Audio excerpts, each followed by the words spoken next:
ये देखना बड़ा दिलचस्प होगा कि क्या हाजीपुर की सीट पर पशुपति पारस ही चुनाव लड़ेंगे या चिराग पासवान चुनाव लड़ेंगे। देखिए दोनों संभव है।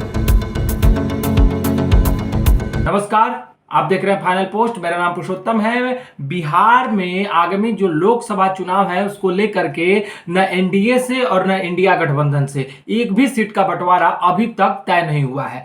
तमाम न्यूज चैनल अलग अलग खबरें दिखा रही हैं। किसी का कहना है कि भाजपा इतने सीटों पे चुनाव लड़ेगी, जदयू इतने सीटों पे चुनाव लड़ेगी, रामविलास पासवान जो लोजपा है यानी चिराग पासवान की, उनको इतनी सीटें मिली है। पशुपति पारस का क्या होगा। उसी तरह इंडिया गठबंधन में लोग बता रहे हैं, न्यूज चैनल वाले बता रहे हैं कि कांग्रेस को इतनी सीटें मिलने हैं और 2 सीटों को लेकर के कांग्रेस जो है तन गई है, आरजेडी के साथ बात नहीं बन पा रही है, सीपीआई का अलग मसला है।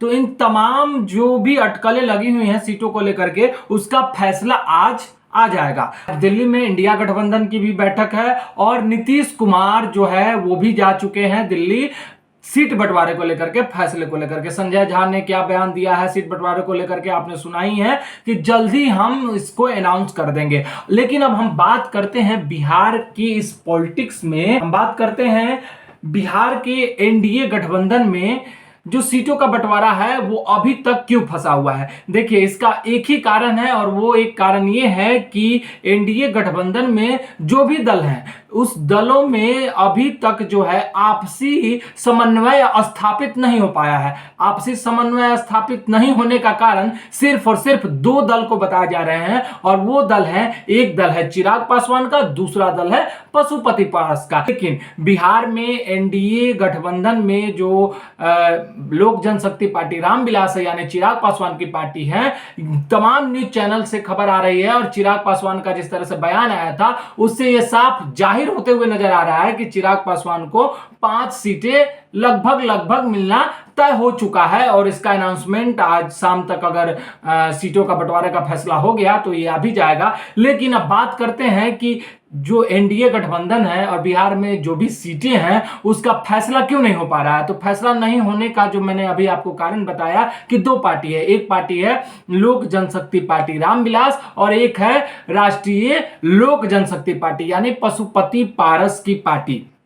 अब देखिए एक सीट जिसको लेकर के तनातनी है वो सीट हाजीपुर की सीट है। तो हाजीपुर सीट को लेकर के इन दोनों दलों में तनातनी क्यों बनी हुई है, और अहम बात यह है कि ये दोनों दल एनडीए गठबंधन का हिस्सा है यानी कि जो भाजपा है उसके साथ जुड़े हुए हैं। तो हाजीपुर सीट को लेकर के ही ये मसला क्यों है। हाजीपुर सीट को लेकर के मसला इसलिए है कि हाजीपुर जो है क्यों कहें तो पुश्तैनी सीट रही हुई है रामविलास पासवान की। रामविलास पासवान वहां हमेशा से चुनाव जो है लड़े और जीतते हुए नजर आए, जीत करके आए। और अभी जो वो सीट है हाजीपुर की जो सीट है वो पशुपति पारस के खेमे में है यानी पशुपति पारस खुद वहां हाजीपुर से सांसद है। लेकिन एक तरफ पशुपति पारस उस पर दावा ठोक रहे हैं कि आदरणीय रामविलास पासवान जी ने मुझे यह सीट दिया था लड़ने के लिए और मैं इस सीट पर ही अब आने वाला जो लोकसभा चुनाव है जो अब होने जा रहा है इस पर मैं ही लड़ूंगा। उधर चिराग पासवान साफ तने हुए हैं कि यह सीट हमारे पिताजी की सीट है और इस सीट पर जो भी कैंडिडेट होगा वो लोक जनशक्ति पार्टी रामविलास यानी चिराग पासवान के पार्टी का ही होगा। अब यह बड़ा मसला है और इस मसले में यह देखना बड़ा दिलचस्प होगा कि क्या हाजीपुर की सीट पर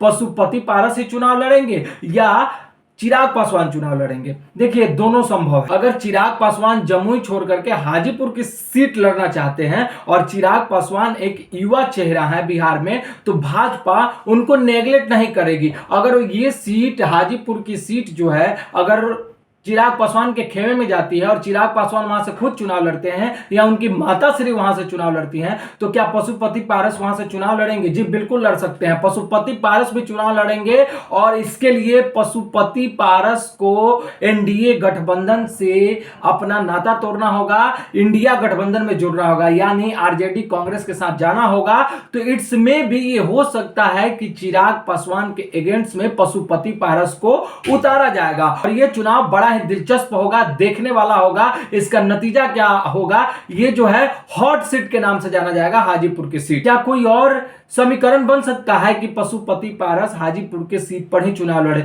जी हां, बिल्कुल बन सकता है। क्यों नहीं बन सकता है? अगर पशुपति पारस अपने पार्टी का विलय कर लेते हैं चिराग पासवान के पार्टी के साथ, तो यह भी हो सकता है कि चिराग पासवान अपने पार्टी के फेस पे पशुपति पारस को हाजीपुर का सीट दे दे और वो हाजीपुर से चुनाव लड़े। तो दो कंडीशन है जिसमें पशुपति पारस हाजीपुर से चुनाव लड़ सकते हैं। पहला कंडीशन ये है कि पशुपति पारस हो सकता है इंडिया गठबंधन में चले जाएं और इंडिया गठबंधन में जाने के बाद वो हाजीपुर से चिराग पासवान के अगेंस्ट में चुनाव लड़े, या दूसरा ये है कि पशुपति पारस अपने पार्टी का विलय कर लें चिराग पासवान के पार्टी के साथ और चिराग पासवान के पार्टी की फेस पे चुनाव लड़े हाजीपुर से। तो दोनों कंडीशन में आप देख रहे हैं कि पशुपति पारस हाजीपुर से चुनाव लड़ सकते हैं, लेकिन यह कब होगा?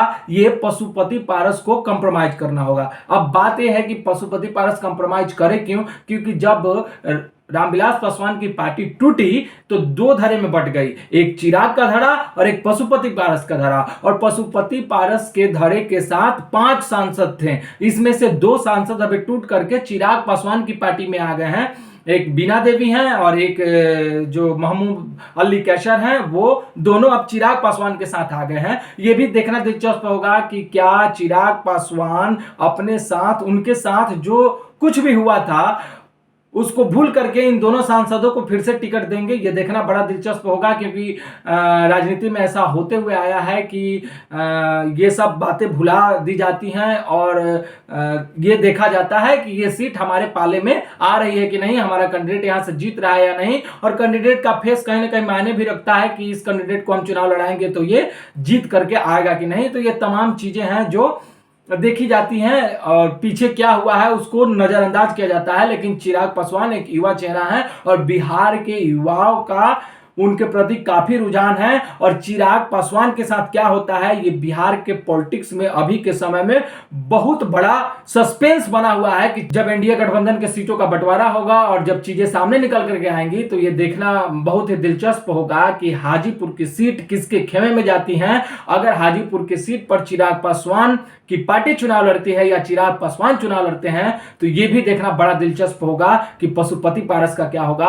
और पशुपति पारस के साथ जो 3 सांसद हैं उसमें से उन तीनों सांसदों का क्या होगा और उन तीनों सांसदों को क्या भाजपा नेगलेक्ट कर देगी, क्योंकि उसमें एक सांसद जो है सूरजभान सिंह के भाई हैं, दूसरे प्रिंस हैं, पशुपति पारस भी हैं। तो इन लोगों को क्या, जो ये सिटिंग जो एमपी के कैंडिडेट हैं, इन लोगों को क्या भाजपा नेगलेक्ट कर देगी? लेकिन ये देखना बड़ा दिलचस्प होगा, इसलिए कि एनडीए गठबंधन तमाम तरह के जो न्यूज आ रहे हैं, अभी तक सीटों का बंटवारा नहीं हुआ है, इससे साफ जाहिर हो रहा है कि एनडीए गठबंधन सभी को लेकर के चलने का प्रयास कर रही है। वहीं अब देखिए क्या होता है, हाजीपुर की सीट किसके खेमे जाती है। हाजीपुर का सीट बिहार के आगामी लोकसभा चुनाव के लिए हॉट सीट बनने जा रही है और इस सीट पर कौन चुनाव लड़ेगा, इसको देखने के लिए, इस पर जानने के लिए बिहार के सारे लोग जो हैं उत्सुक हैं कि हाजीपुर का क्या होगा।